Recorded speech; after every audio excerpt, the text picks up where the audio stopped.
Ladies and gentlemen, welcome to another episode of Tools, Talents, and Techniques.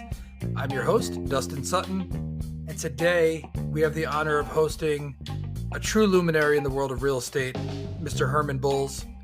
Herman's impressive career spans over 33 years at JLL, where he founded the highly acclaimed Public Institutions Division. Now, this specialized unit focuses on delivering comprehensive real estate solutions to federal, state, and local governments, nonprofit organizations, and higher education institutions. Herman collaborates with JLL's largest public and corporate clients to devise and implement integrated real estate strategies, ultimately lowering occupancy costs and increasing productivity. But Herman is not just the vice chairman at JLL. He is a multifaceted executive with a wealth of experience in real estate, finance, marketing, and operations. And with extensive Fortune 500 board experience, Herman brings a very unique perspective to the table. Beyond his corporate role, Herman is a respected thought leader and effective communicator. He excels in bringing diverse groups together to tackle even the most challenging issues. And Herman's journey is nothing short of remarkable, as before his illustrious career in real estate, he completed almost 12 years of active duty service with the United States Army, which includes assignments at the Pentagon and West Point. He retired as a colonel in the U.S. Army Reserves in 2008, and his educational background is equally impressive, with a BS degree in engineering from the United States Military Academy at West Point, and he also has an MBA in finance from Harvard Business School. And in this episode, we not only talk about his knowledge and experiences in the professional realm, but we talk about his perspective from growing up and how he was raised, and from high school, going to school at West Point. And what really comes out in this conversation is his passion for people, leadership, and leveraging differences as strengths. And it shines throughout this conversation. So I'm so happy that you're able to join us on this journey as we explore the life and insights from Mr. Herman Bulls. He is a true trailblazer in the world of real estate and leadership, and I feel very fortunate to have this conversation and very happy to call Mr. Herman Bulls my friend. So here he is, without any further ado, Mr. Herman Bulls.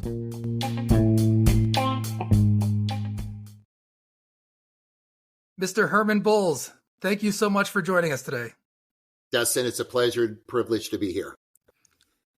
I would like to start this conversation with you introducing yourself. Many of our listeners will know who you are, but if you could just give us a bit about who you are and what you do.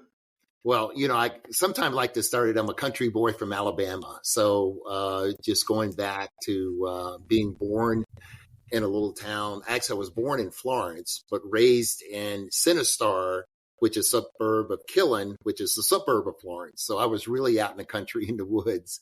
So I'm the youngest of seven. Unfortunately, my father was killed in a automobile traffic accident before I was born. And I owe a lot of what I've accomplished to a person, two people, one, my wife, who we'll talk about later, but the other, my mom. Because at this point, my dad was killed in this accident in October of 1955, and I was born in February 1956.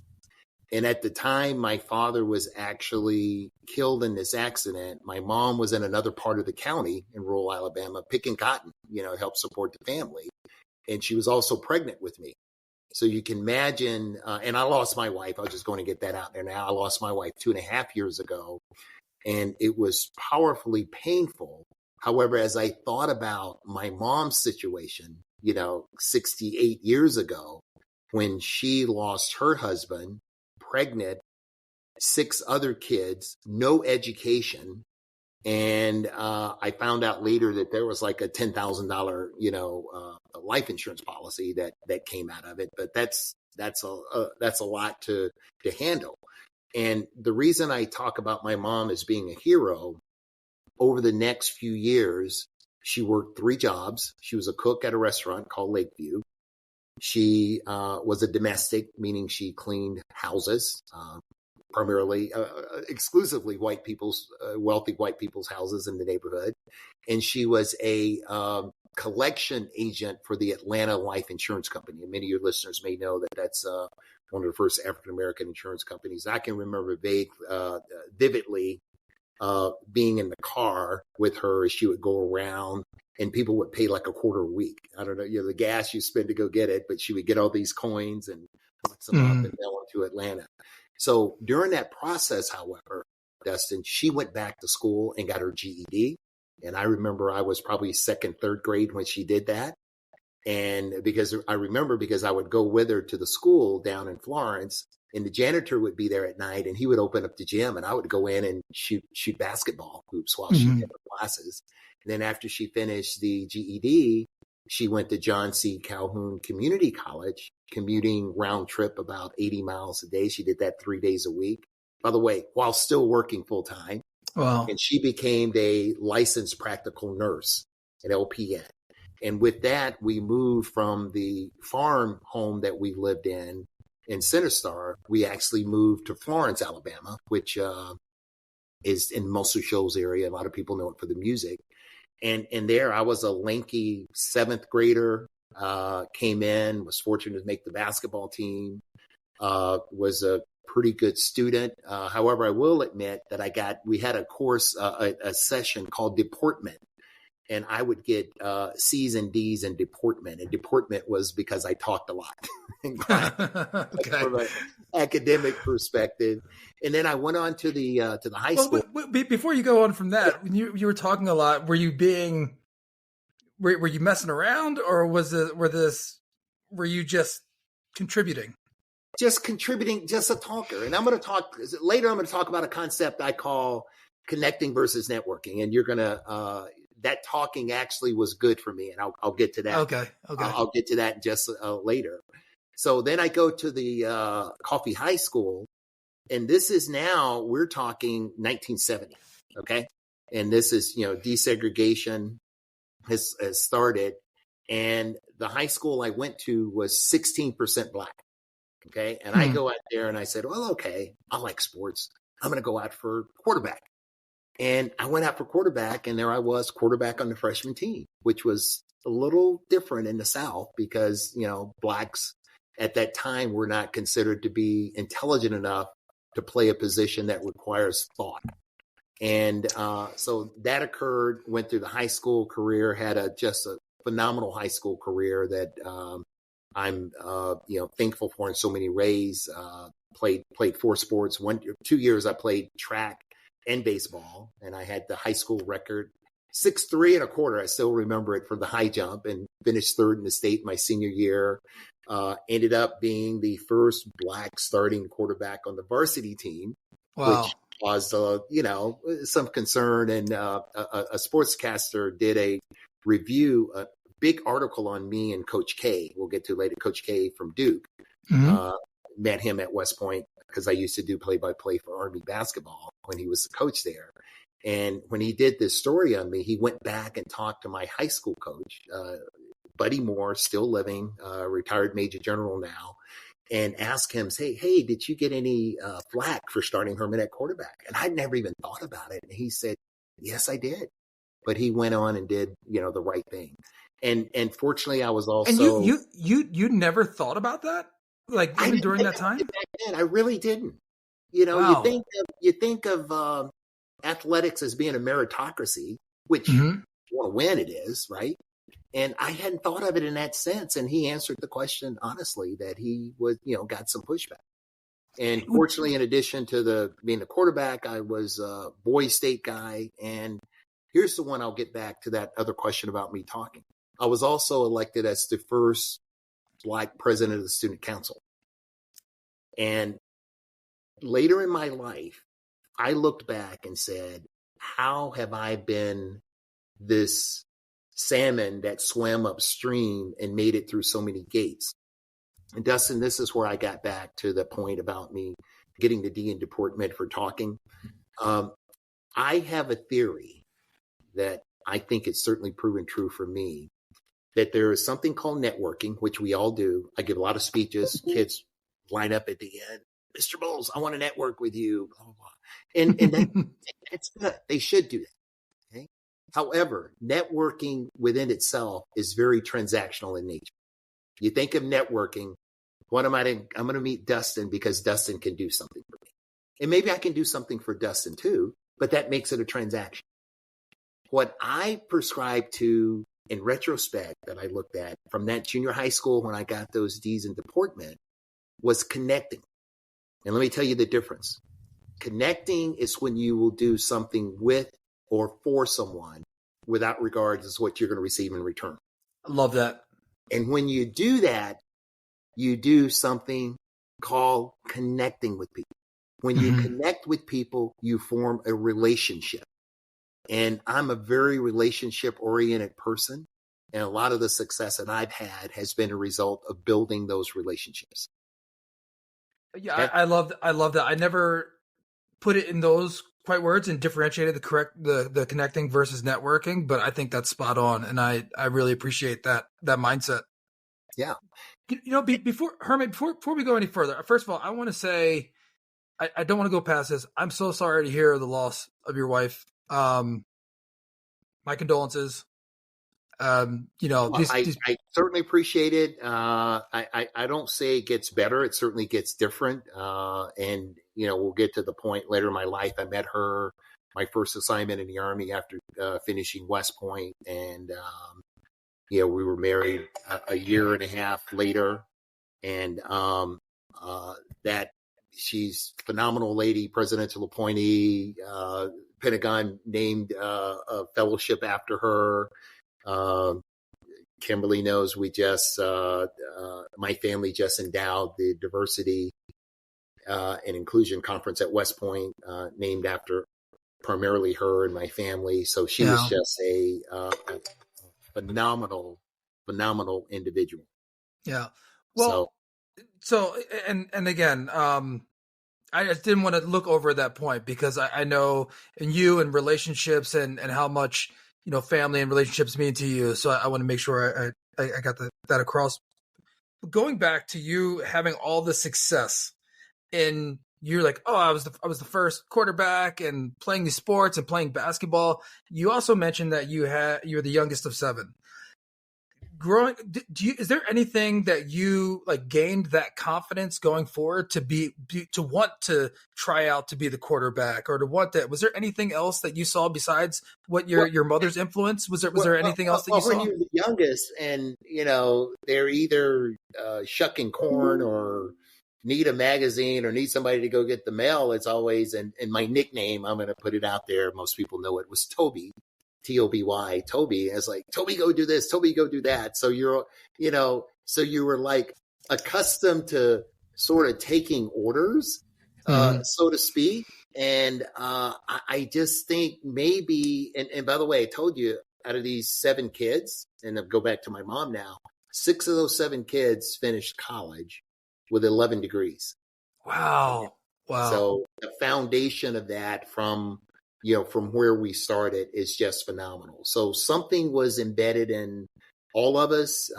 My sisters will sometimes tell me that I remind them of our father. Of course, I don't know anything about that, but there's no doubt that the perseverance that my mom demonstrated, that you don't realize it at the time because it's just what you do, but it's like, when high school came around, some kids deciding, what they're going to do. I mean, for me, there was no question. You're going to go to college, right? Mm-hmm. And unfortunately for me, with we spoke earlier before we start taping, and you talked about the fact that you had looked at the military academies and you just weren't certain at that point. Yeah. Well, as you were, I was a perfect candidate for the military academy. And because we're looking at three areas, I'm putting my West Point pitch in here now. We're looking for people that certainly from an academic perspective are up and coming. We're looking for people from a physical perspective that have the ability to endure the challenges that are physically there. And then rounding that out, we're looking for the leadership, right? Because we want people who gravitate toward leadership. Now, as leadership evolves, or is it something you're born with? Well, we take those people who have demonstrated the ability to be a leader, and we put them in situations, and particularly that plebe year, we strip all of those accolades, Hey, when I was in high school, I had a special parking place as president of the student council. I had a jacket on with all my chevrons on it. I mean, I made the morning announcements every morning. I had a radio show that went throughout the community. I mean, I was the man. And then I show up to West Point plebe year, and guess what? I'm not the man. And No, wow. what that is all about is showing that to be a great leader, you need to be a good follower. And to this day, even in my role at JLL as vice chairman, I tell everybody, including our clients, I was at Morgan Stanley on Monday meeting with them as a client. And what I told them is, look, yes, I'm vice chairman, but let's take this. And in reality, the pyramid is turned upside down because people who are here with you doing the work every day, they're the people who are important. And it's my job, believe it or not, to listen to them to see what do they need to help you get done what you need to be done. And I think that part of that, I guess I was born with, but West Point certainly did that. And even going to West Point, making that decision to go, I was a good athlete. I wasn't great, but I was very good. And I looked on it as a 17-year-old with everybody telling you how great you're going to be. Do you know what that does to you on a Thursday night, a Wednesday night, a Friday night? You lie in bed and you wonder because these expectations that somebody else can see the dream and see the vision. I'm just a little country boy. I didn't see it. I was just doing what I did. And I actually chose West Point because it was hard. I made the decision, I'm going to do the hardest thing, and I'm going to see if I can get that done. A lot of my friends went to, Alabama, Auburn, and my next choice, all the academies recruited me, but my next choice was Vanderbilt. And with Vanderbilt, they cobbled together partial academic athletic scholarship. And by the way, one other thing that influenced me, and you're too young to remember me, but 1975 was the first year that for college scholarships, you used to sign and you would get a 4-year scholarship. And if you went out and played, got hurt, whatever, you got 4 years. But it was getting so expensive, they changed it. You got 1-year scholarships that were renewable every year. And from that as well, I said, well, you go to West Point, you got a 4-year scholarship, whether you play football or not. And of course, I played 2 years there.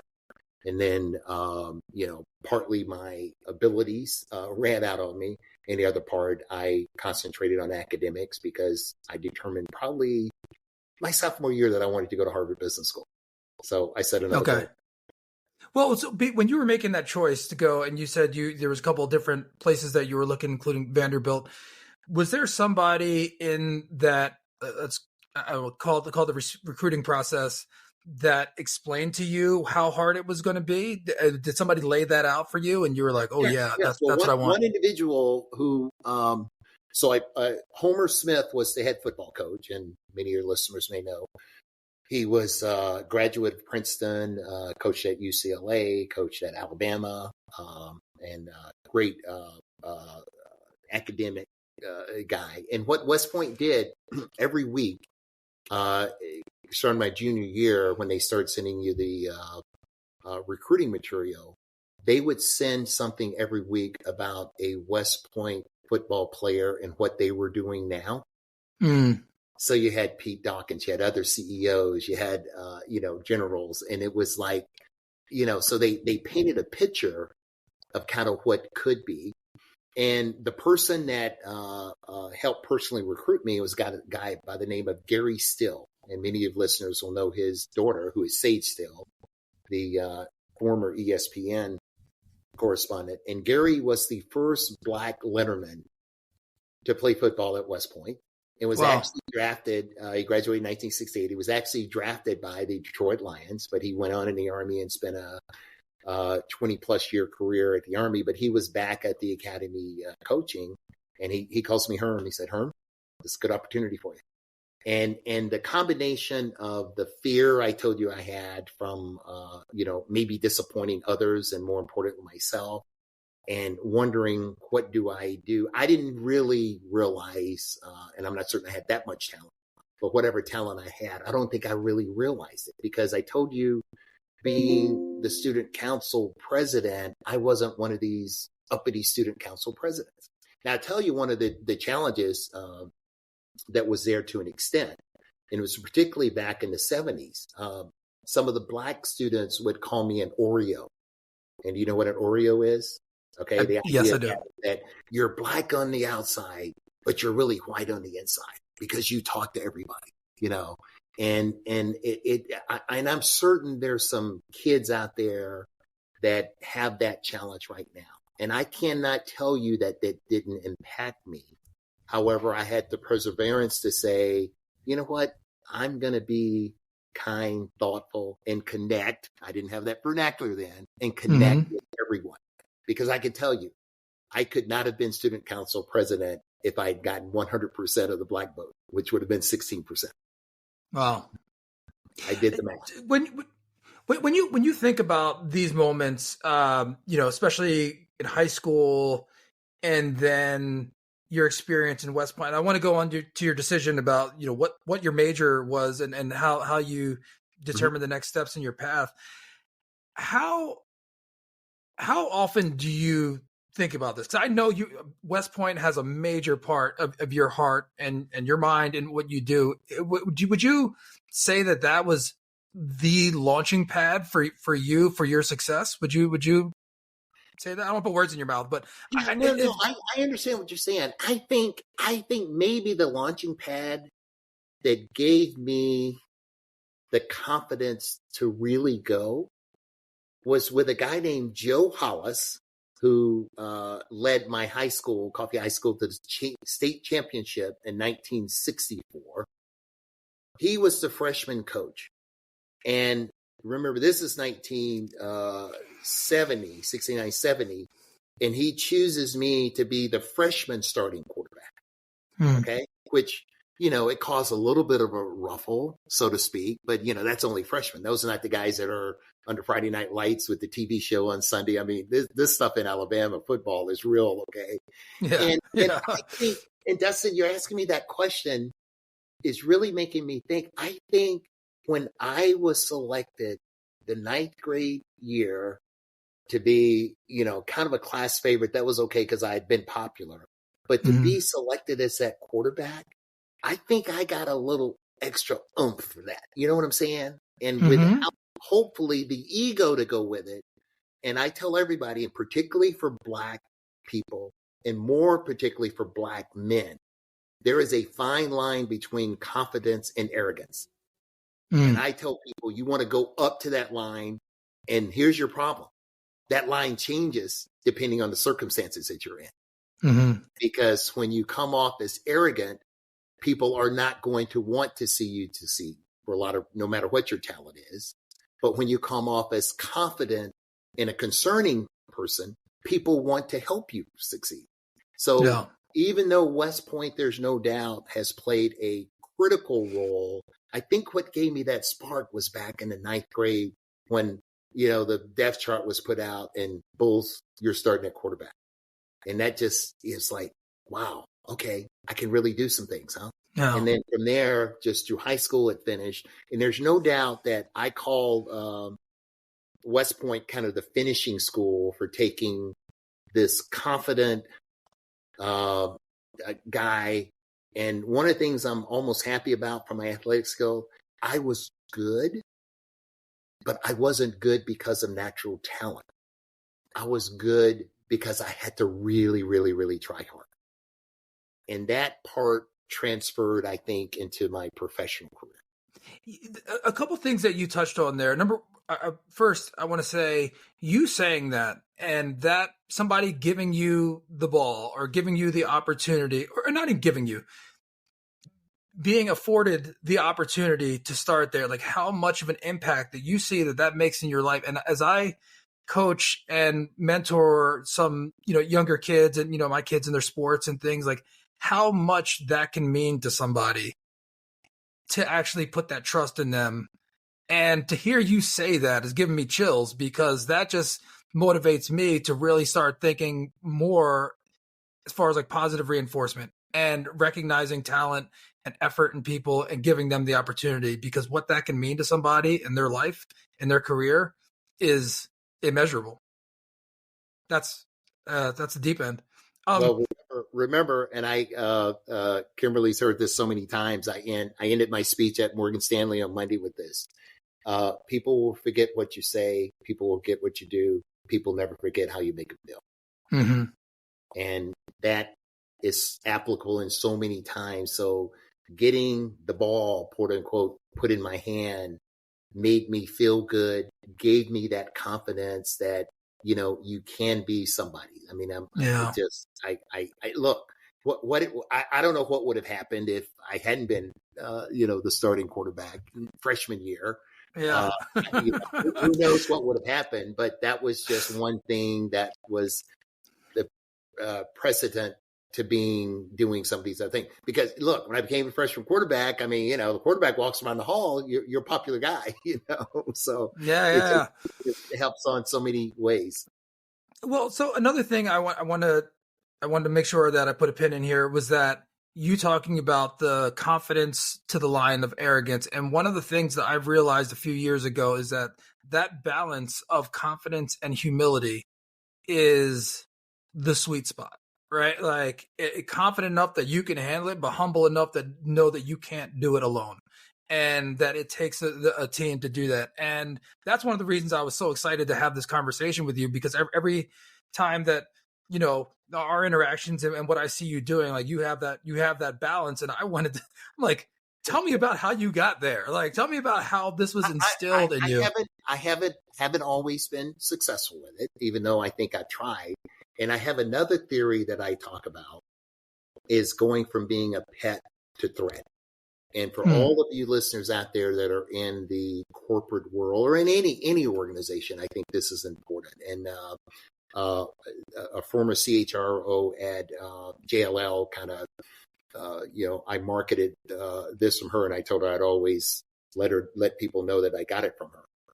But this is the process.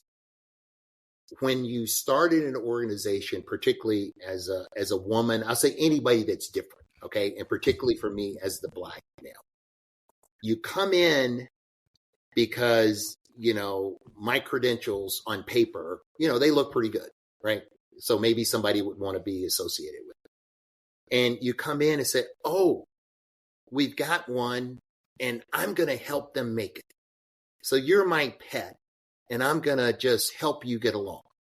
And then what happens, and this was particularly true in my career at JLL, I'm the pet, and I made managing director in 4 years, okay, which was very, very, very quick. I was a little older, but I had those experiences in the Army, Harvard MBA, hard worker, a little luck along the way. Wasn't all me, some luck as well.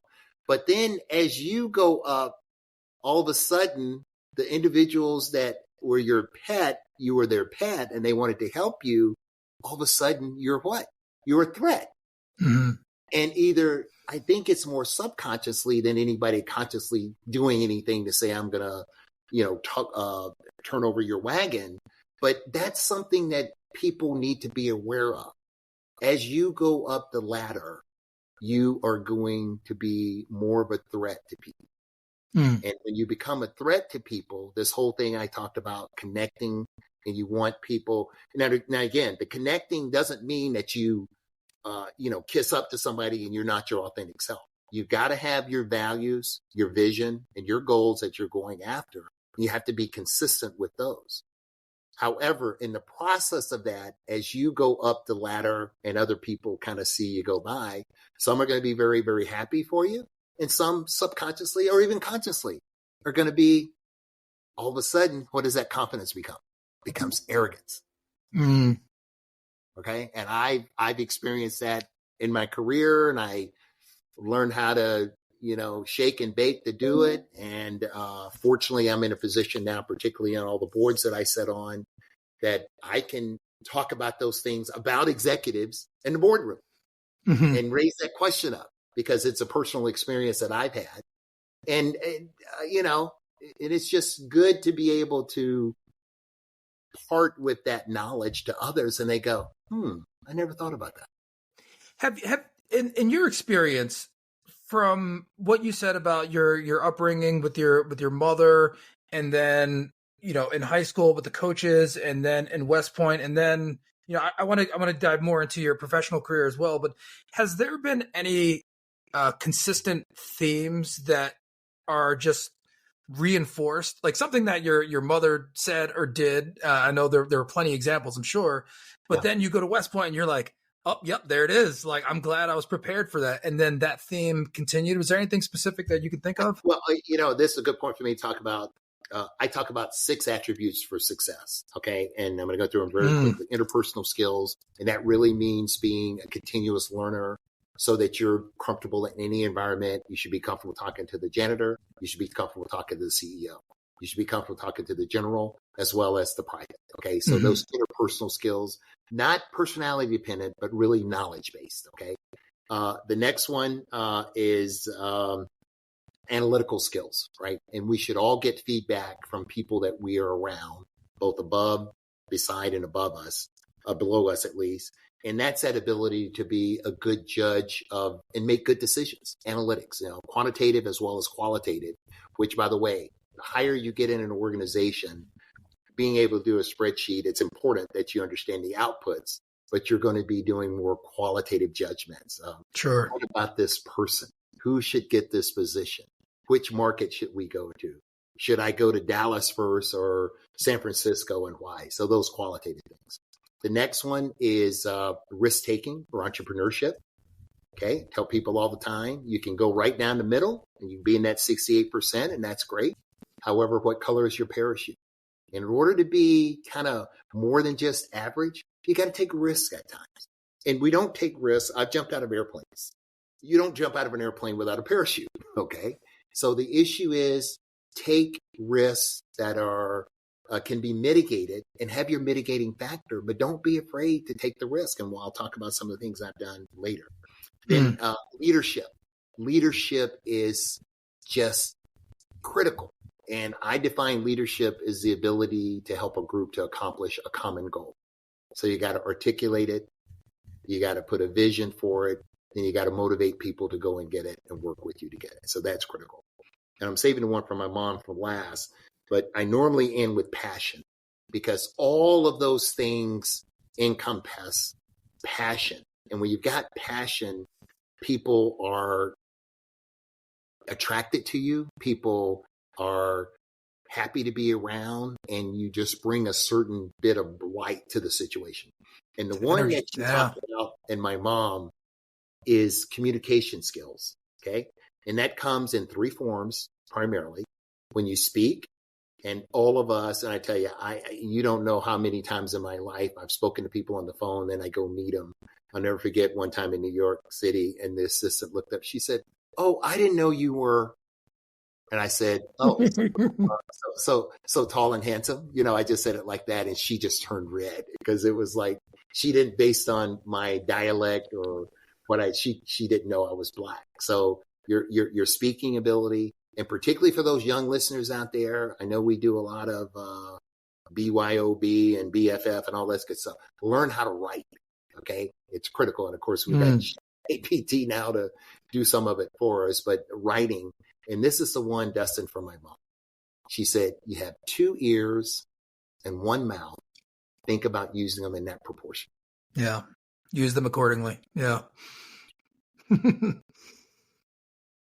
so these things, and you mentioned before about not having the vernacular for some of these things earlier on, but you feel like for the most part, these 6 you boiled down as things that have constant themes are the keys to success. Yes. The foundation of success. And having the willingness to listen. And even to this day, I know that I have blind spots. You have to be honest enough with yourself to know that there are things that you don't know that you don't know. There's always that possibility. And this is where that idea of the confidence comes in. However, you just can't always bulldoze through and say, I know everything. And that ability to listen, that ability, you asked me earlier about how I do so many things, that ability to delegate and trust people. But now that analytical skill comes through, who do I trust? Hmm. And why do I trust them? And you've got to make all those things. So you get all that together, and you got a pot that with those attributes I told you about, I think that can lead to success. So those are the things that and again, Justin, it's not like I graduated from high school and I knew all this stuff I'm telling you. It doesn't happen like that. Mm-hmm. Sure. It's a process. Okay. And as I've gone back and I spent time, thinking about it, particularly the networking versus connecting. And over the years, I've been asked that question, and I sat down and said, how can I think about what attributes? And a lot of this started, particularly for those attributes, when I was fortunate enough as a lieutenant after my first year graduating from West Point, I was selected to go back to work in the admissions office at West Point. And in doing that for a year, I would talk to from an audience of 1 to an audience of 2,000 to doing TV, radio interviews. And with that, I had to have a message. And one thing about communication, the first thing you do, and some people don't do this all the time, you got to know who your audience is. Sure. You've got a focused audience, that's one thing. You've got an audience with different people, that's one thing. And then your message has to be tempered so that you get maximum feedback from the majority of the audience. And that's something else I learned doing that year of doing that. Because look, I've got kids I'm talking to one-on-one. I got kids and counselors and teachers I'm talking to one-on-one and as a group. And then you got the parents. And then you got the community. Because part of what I was doing was branding West Point to the nation and to the community. When you talk about the decision, especially as you're coming out of college and you're going into the early stages in your career, were you engineering in college? Yep. Okay, yeah, so engineering at West Point with a concentration in economics. In economics, okay. Right. So but I had to be the majority. I had 7 electives, 4 years. Okay? Yeah, of course you did. Okay, so you're making these decisions, right? And you're deciding like what you want to focus and where you want to go, and you're already having these principles in your foundation, and they're kind of coming into form. You're realizing them. Was that transition and the military and business school? What was that like mentally and trying to carve out your path? Did it start to become clear? Did you have the vision of exactly what you wanted to do, or was it just like a general direction? So when I left high school for college, I thought I wanted to be a lawyer. And the reason for that is I saw Perry Mason, and he always won. Okay. It was the courtroom, and I didn't even know I had no idea what corporate law meant. All I knew, a lawyer, people got arrested, they went to jail, and you defend them. That was my concept of it. However, when I got to West Point in my sophomore year, I took economics. And for some reason, I thought economics was business. I mean, I just ate it up. And that professor had gone to Harvard Business School. Then I took international economics. I took financial accounting. And like 4 out of the 6 or 7 instructors I had their MBAs from Harvard Business School. And these guys were and they were all guys, unfortunately. And I was like, they had been in Vietnam. So this is at the end of the Vietnam War. And they would come back. And I was just so enthralled with these guys are just so impressive. And I said right then, I want to go to Harvard Business School. And that was the kind of impetus for that, because I like this business thing and these guys are so impressive. And what I did, I've always been a planner. So when I told you I played football for 2 years, and when I stopped playing football, I became the voice of Army sports. And that's where I met Coach K. And a little quick story on Coach K. I had a radio show. I've always been kind of an entrepreneur doing things different. I was a DJ and I did some sports. I said, hey, I'm going to put a radio show on. I said, what do you want to do? I said, we're going to call it Thursday Night Live after Saturday Night Live. And that show basically would have cadet athletes primarily on it. And we would talk about, the week in Army sports and these types of things. And little did I know, we get this coach that I can't even pronounce his name, and he calls me up and says, "Hey, can I be on your show?" And I'm like, "Sure." And so Coach K's on the show. And then I also ended up doing play-by-play for basketball for the last 2 years. So I traveled with the team as well. So that was where Coach K, and to this day, I'm on the board of the Center of Leadership and Ethics, the Coach K Center of Leadership and Ethics at Duke, where, by the way, two of my sons who went to West Point went to grad school there at Fuqua. Very And cool. he and I, I'm going to talk about something in a little while that Kimberly's been helping me with. I was selected this year to be inducted into the Alabama Business Hall of Fame. And one of my recommendation letters was written by Coach K. Wow. Well, congratulations. Another That's one fantastic. by Lloyd Austin, who's the Secretary of Defense.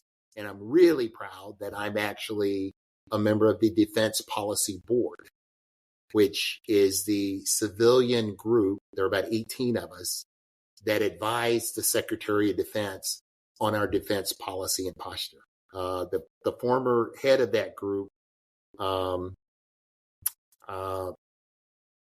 having a senior moment here, but anyway, the group, Henry Kissinger is on it. Jessica, Okay. Madeleine Albright was chair until she passed away.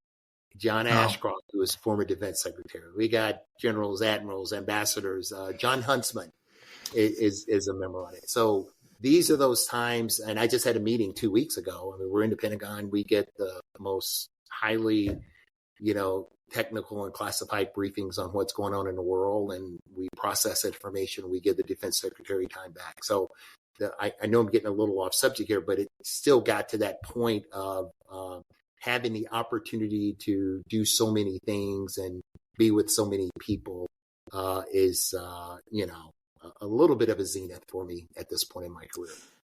Your decision-making process, because I'm sure you have a ton of opportunity, and I mean, we could talk about that now, but as you progressed in your life and your career, when you're presented with something, whether to be on a board or to, what the variety of things that you have available to you, what is generally your process for making decisions, big or small? The board one is really a good one because I get, I've served on 7 public boards, currently serve on 3, plus USAA, which is not public, but it's a Fortune 100 company.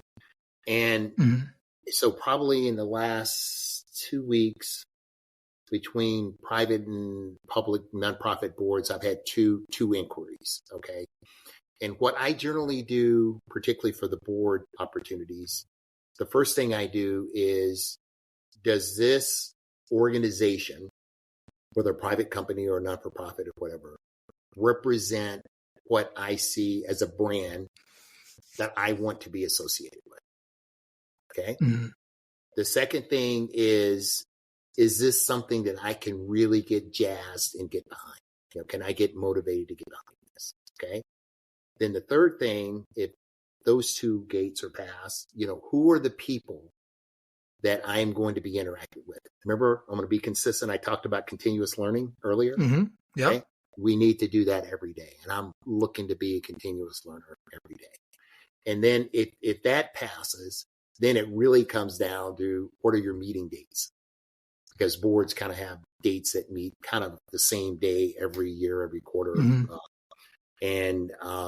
Then I had one board probably 3 weeks ago that I would have considered doing, but there were conflicts with other obligations I had for those board days. Sure. So it comes down to, in summary, kind of the organization and its mission, the people that you're associated with, and can you continue to be a continuous learner with them, and then the good old thing called the schedule.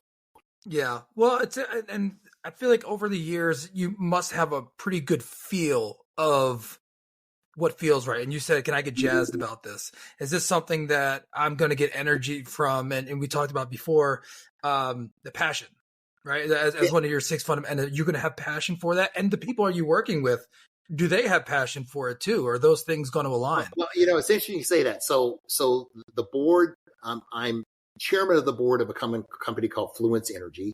Mm-hmm. Fluence is a joint venture between AES, which is a Fortune 100 utility, and Siemens, which is the big German conglomerate.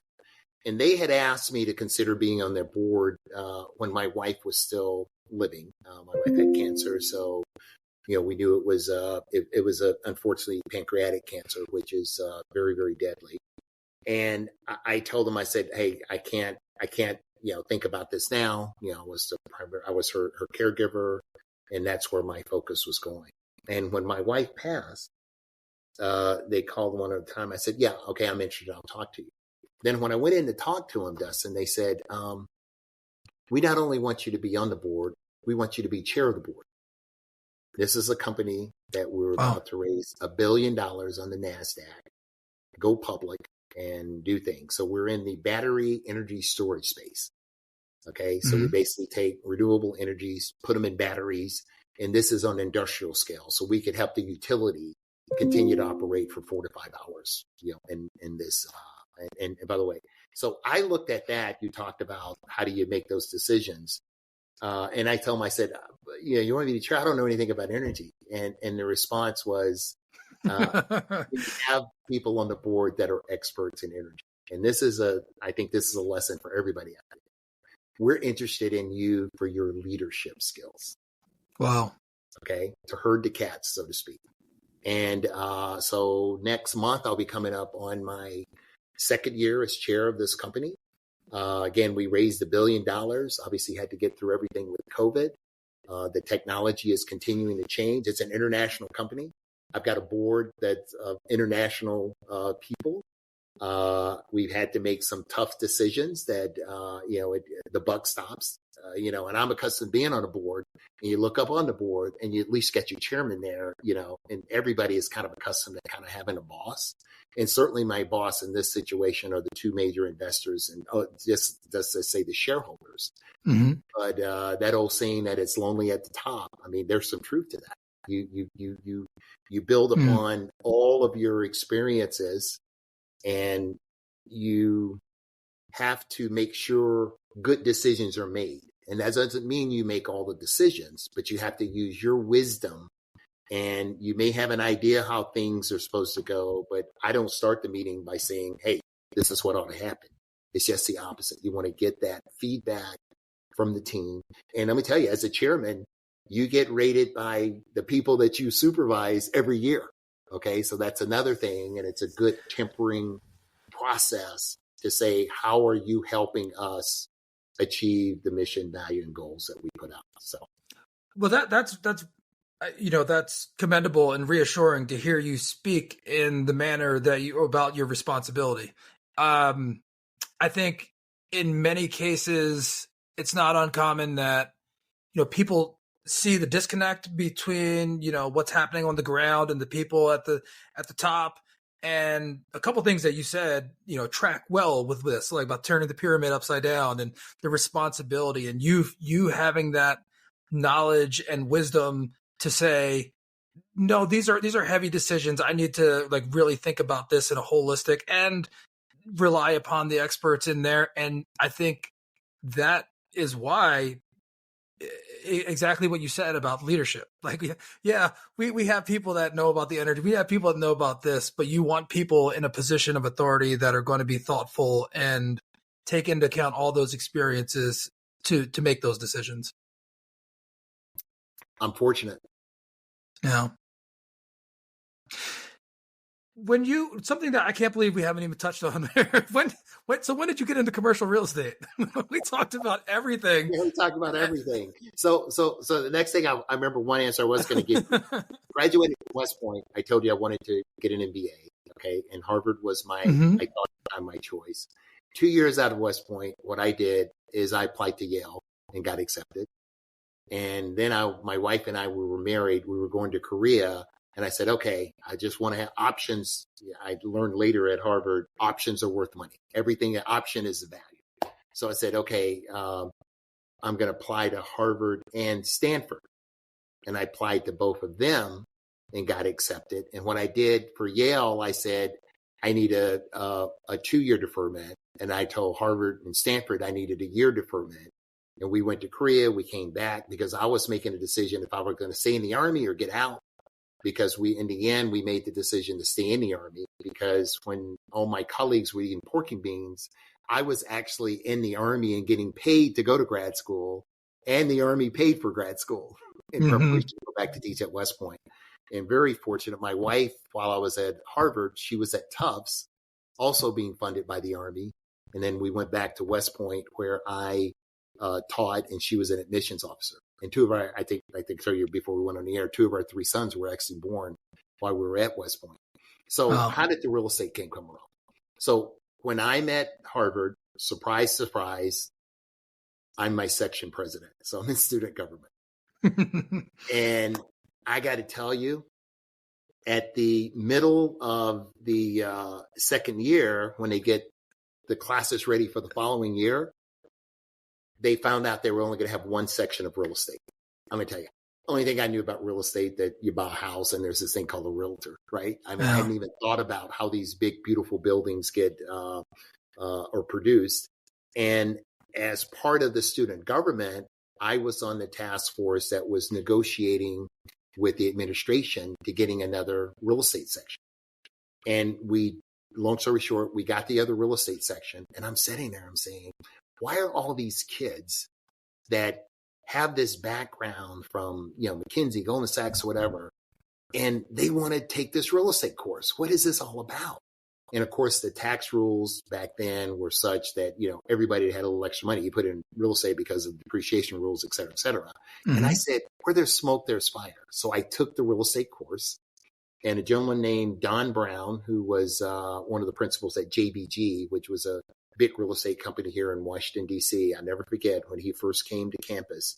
You go to the Harvard environment, it can be, you're like, this is Harvard. And I called him up and said, hey, let's go to dinner.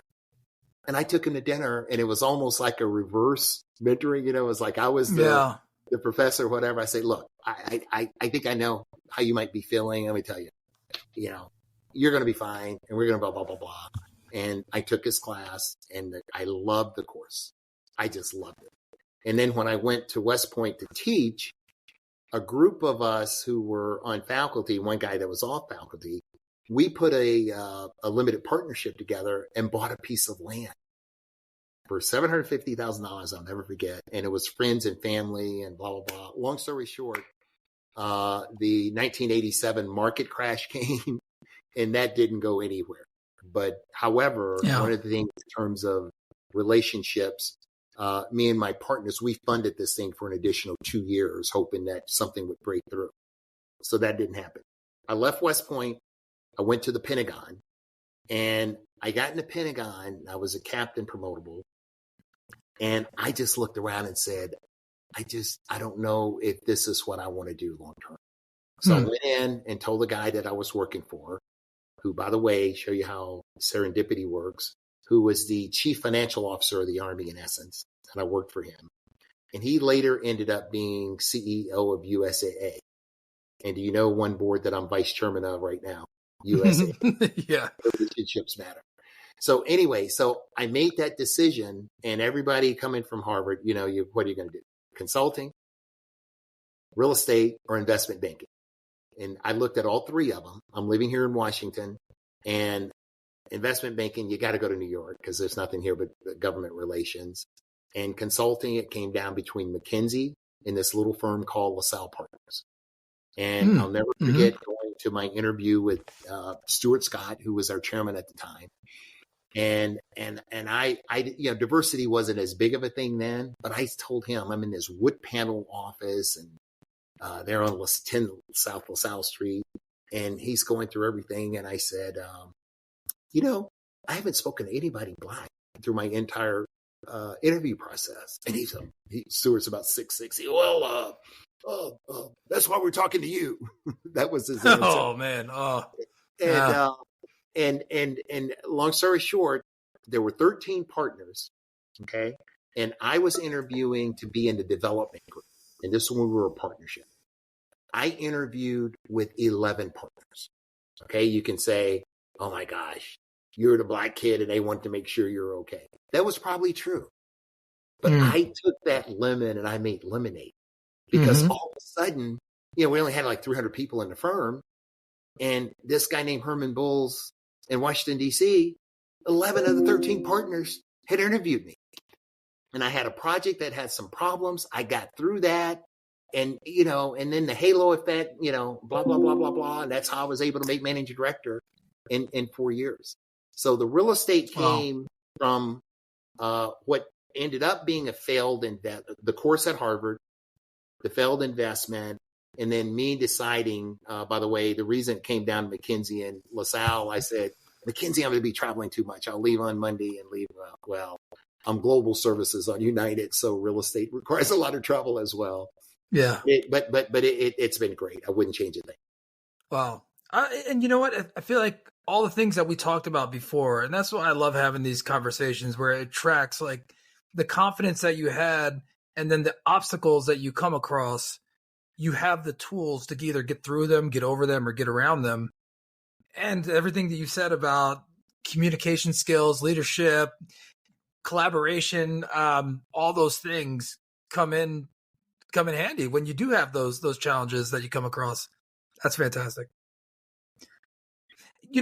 One of the things, I know we're running short on time here, so I want to make sure that we give you an opportunity to share anything else. But I wanted to say, part of why I really enjoy having this show is when I talk to people and get to hear the stories about all the little things and that give context, right? And the challenges that you have faced and the things that you've done and your radio show that you did at West Point and all of those things.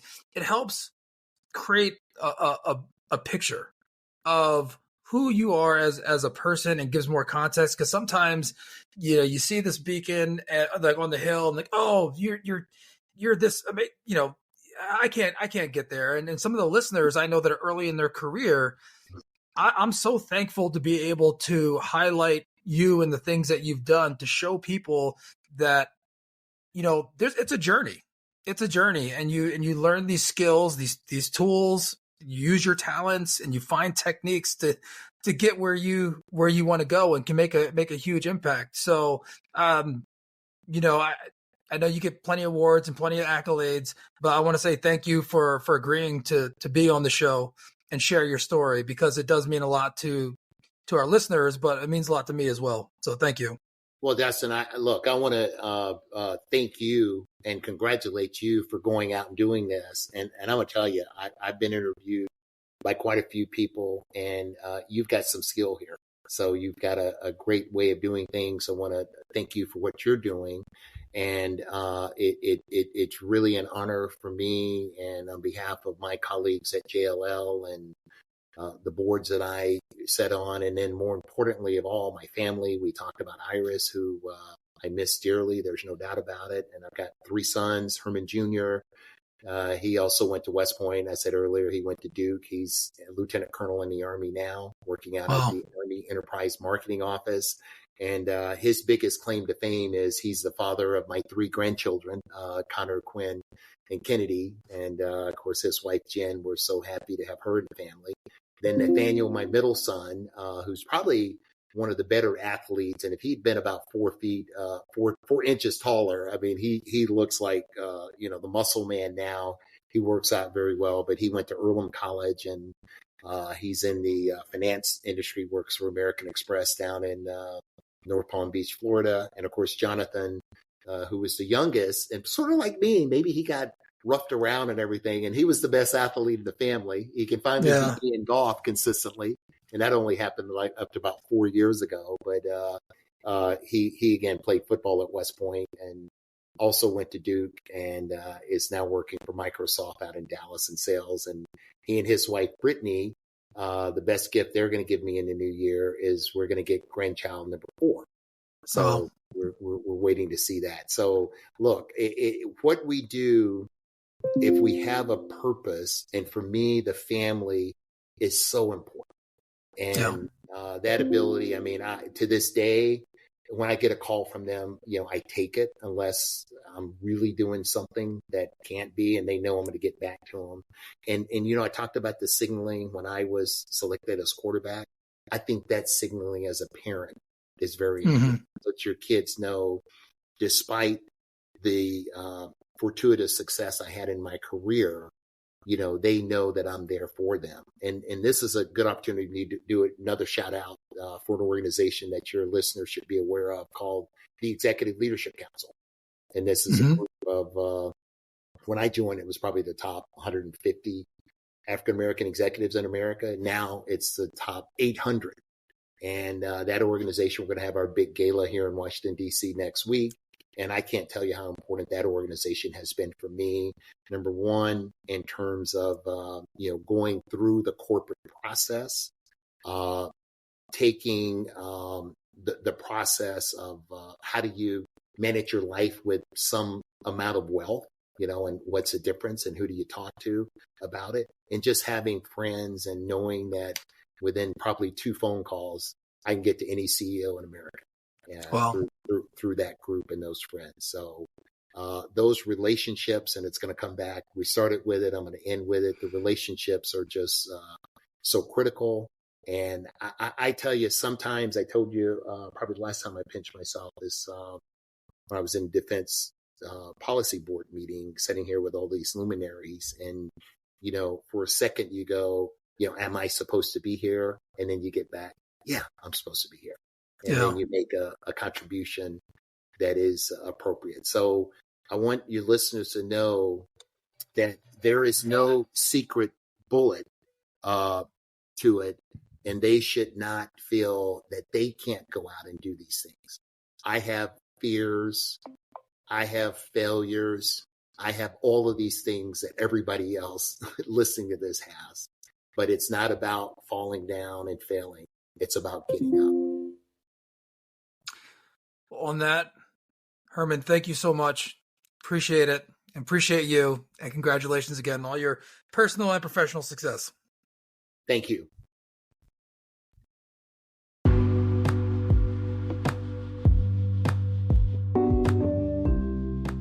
Thank you so much for tuning into this episode of Tools, Talents, and Techniques. We hope you enjoyed this conversation. And if you did find value in the episode, please consider subscribing to the podcast on your favorite platform. Also, leave a review and share with your network.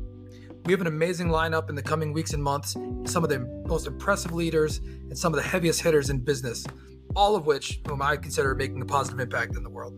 So stay tuned for more exciting episodes and special features coming up. We appreciate your ongoing support, and we look forward to welcoming you back next time on Tools, Talents, and Techniques.